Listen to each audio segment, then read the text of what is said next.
ไปเอามาสิยามมาเอาเอามาเลยฮะเอามึงยามมาก็ยามมึงยามต๊อบพี่น้องมาแต่พังไทยบ่พี่น้องมาแต่พังไทย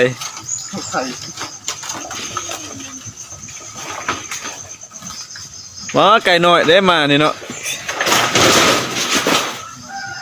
ว้าขันไก่น้อยมานี่ว้าขันมันมาพี่เบิ้งแม่จิงหรีดนะคิดว่าเฮ็ดแค่หน่อยเห็ดไก่น้อยเอา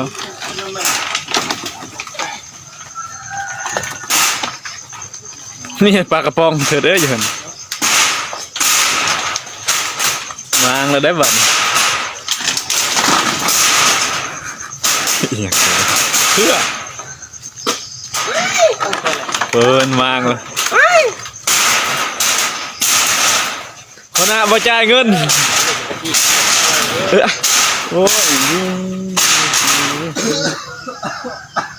คนน่ะยิงมาเถิดคนน่ะบ่จ่ายเงินทุบเลยวางเลยจังได๋เอ้ยเงินตัวมันสิให้ขอบเลยเป็นจังได๋เป็นได้คู่มือนี่โอ้ฮะเป็นจังได๋คู่มือนี่น่ะบ่แย่สับยายกูจะได้ต้องคือ20,000วะราชว้า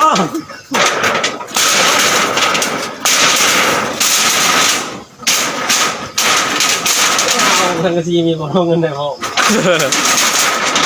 ค่ามากนี่เท่าไร50,000วะล้างหนึ่งล้างหนึ่งเ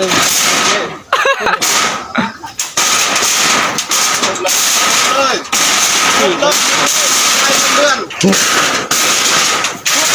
เลยเอาไปใช้เงินเดือนเลยเฮ็ดยังพวกเมืองโจกตรงชื่อนะเอ้า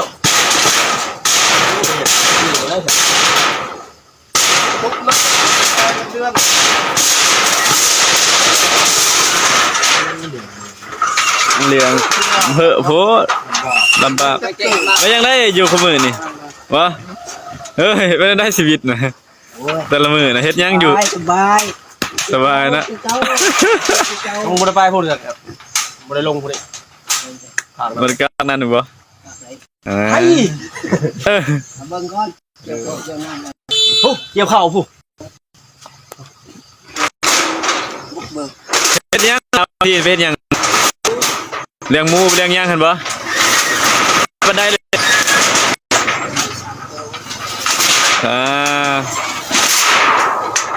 เลี้ยงพอได้หลุดพรเลยเพิ่มไปเลยโอ้เลี้ยงหมูเลี้ยงมันลุดไม่มาเอาที่ใหม่เนี่ยกูเฮ็ดพื้นเด้อใหม่นี่เด้อเอาพดแล้วโอ้ยใหม่มันปันอึดนี่ใหม่เฮ็ดพื้นเด้อไม่ต้องให้ปาดเองบริปาดมันไม่ยังฮะไม่ยังมึงเอานะแล้วมึงปาดให้นะใช่มาก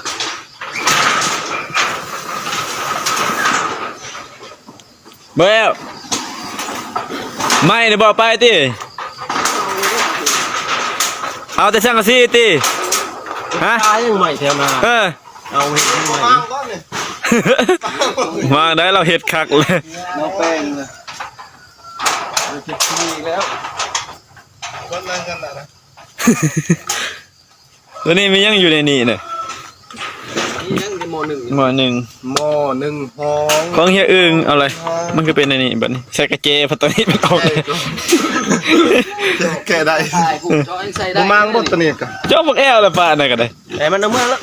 โอ้ยไปลานหัวมันนี่แค่จองมึงเขาว่าจองมึงวันนี้เลิกกูจะเบาขายนี่ยังไงจะได้อันอีกปะแน่กูเกิดนะ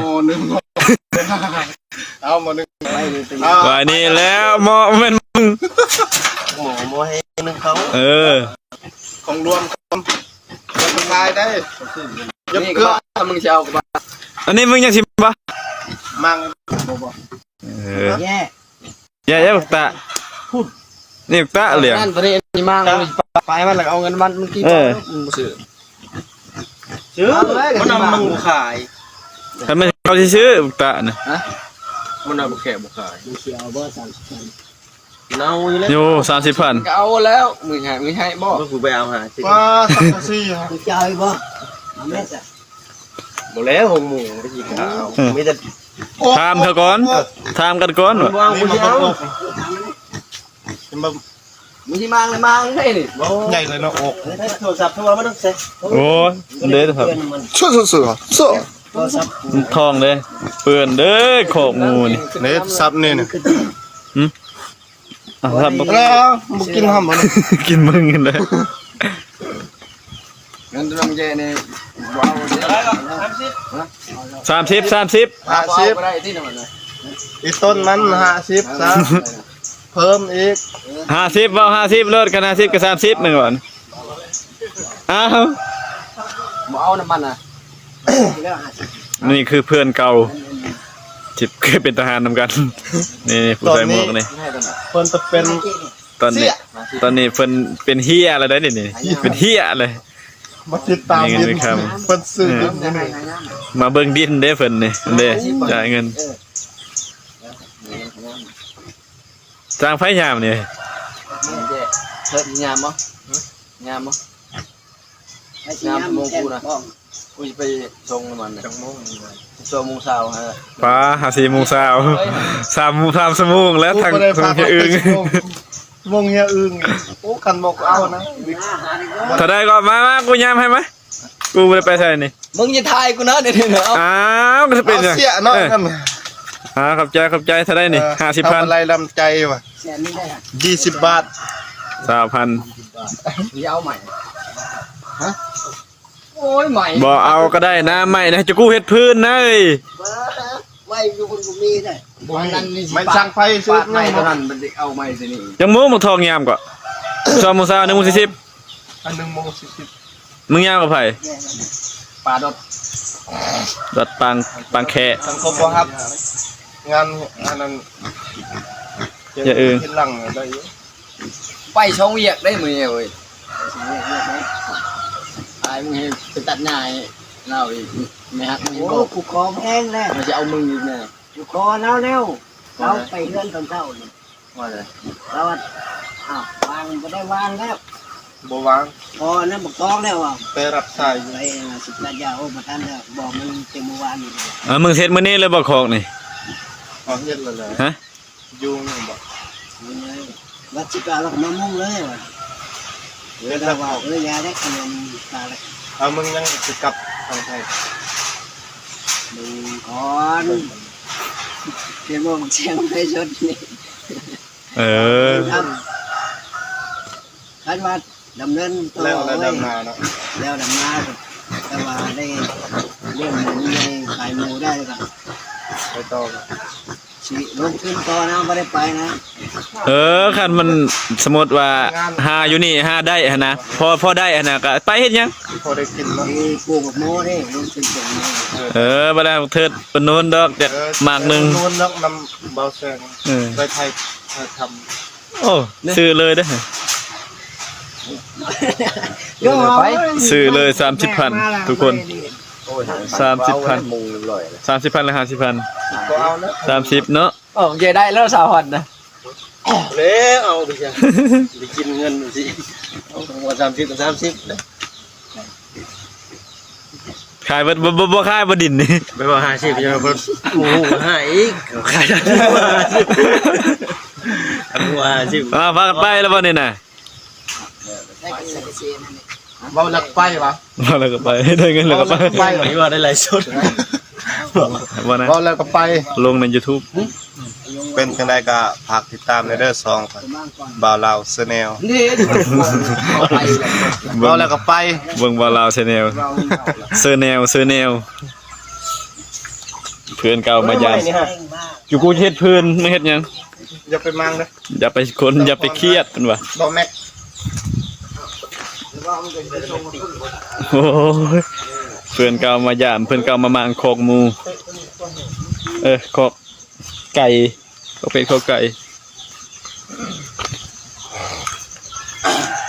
ให้ยงมืออะไรได้สั่งมือ มือยังเว้าอยู่ ใส่เสียมเนี่ย ว่า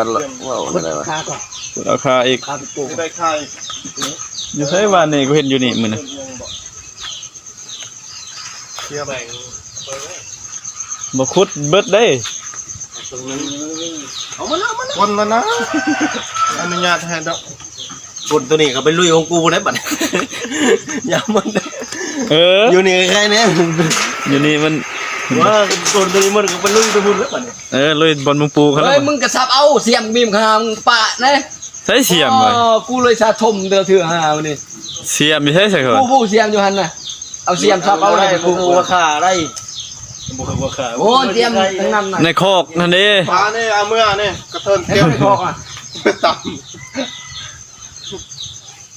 ในคอกเขานะ เห็นแล้วนะอ้าวดีกว่า ฟังไว้กิน ก้นเอา เถื่ออยู่เล่มโตมันไปหลกเลยไปกดเลย มันแต่เกษตรได้เอานะ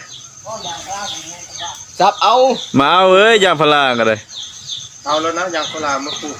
มันได้เป็นมาปลูกมันมียาง บ้าเขามาโต เข้ามาต่อยเลย มาโตมันก็เว้นได้เปล่า เอาแบบนี้บ่เป็น นี่โตนะเอากกตัวนี้มาใส่แล้วก็เอาตัวนั้นตัวใหญ่แล้วเราตัดเนี่ยใส่กกตัวนี้ ครึ่งหนึงเด้ยสับมันจะเจือได้สับเป็นอันเด้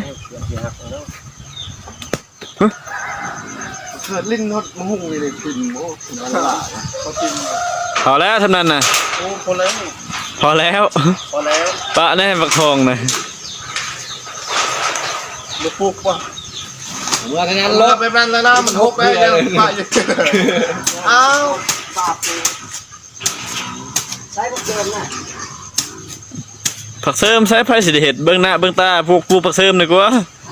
คนละรอ มันจะพูดโลดให้ปลูกผักเสริมเบิดเท่านั้นแหละ เมื่อที่เขา เอาไปเลยเสียง เสียมายาม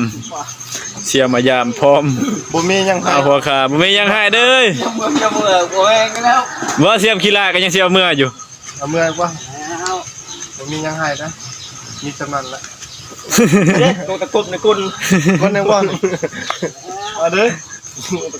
บังนัดก็ เมื่อไหม เอาไหมบังนัด โคตรได้กูเมื่อได้ ว้าบวกจะเอาเมื่ออีกมาของง่ายก็ได้เท่เขาเอาเงินซื้อได้ โอ้ยละ บวกหมดหนึงได้หั่นใดเขาเสนอได้จังหน่อยนี่เขานำให้อีกแล้วหั่นไปเลย เอามาปลูกไหม เอาเมื่อดี นี่ก็ห่วงเลยคุณโอ้ยยามนี้เขาบ่ได้โฮดฝนตกกูมืออยู่ปลูกมันก็เกิดเลยบ่โฮดก็ได้ โชคดีเพื่อนถ้ามึง โชคดีเด้อ ถ้ามึงปลูกโอ้บ่บอกนำกูอีกถ้ามึงปลูกมะม่วงเลยสิไปเอานู่นแล้วก็เอาเถิดนะ เงินให้ เอ๊ะ ทันได้บอกนำกูอีก อันนี้หมอก ใส่เราน่ะมันกินดีกว่าจะจบ เข้าเศร้าแล้วจะกูเศร้าแล้ว แล้วบอกแซง ว้าวกู แซงมันสิยาม ว้าวกูออกแล้ว มันจะยามบ่เอ้า เอามาเลย เอามึงย่างมันก็ย่างผมบึงย่าง ต๊อบใส่หมูน่ะ เห็ดว่าไปตั้ง3,000เลย เอาก็เช่า เอาเห็ดยังกูยามเห็ดยัง ยิงกับเบียร์กันเชื่อ มึงลายเลย ยาม เนี่ย นะผมมีเงิน ลายมากไม่เลยมึง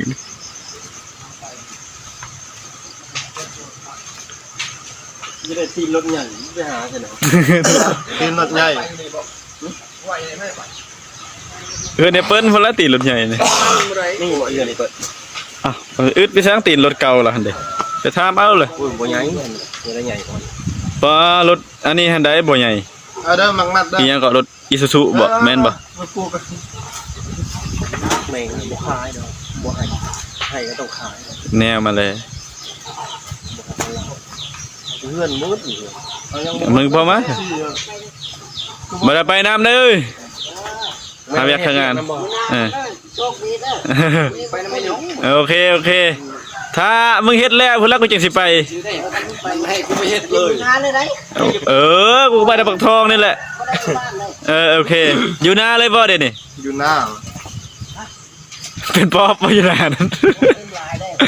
โอเคเอาคอยสู้ไขมันด้วย นอนอยู่หน้าเลย รวยๆอ้าว คอยเฮงรวยๆสั่งซีนี่บ้าบ่แฟนนี่ป้ายบักเทิดบ่ ฟ้าแล้วเอาคืนนั่นนี่ฟ้าเลย เอ้ยบัวเอ้ย30,030พุ่นได้บัวน่ะ สำนีเนาะมีหยังก็ฝากกดติดตามกดไลค์กดแชร์เนาะทางช่อง YouTube ของเพิ่นบ่าวลาว Channel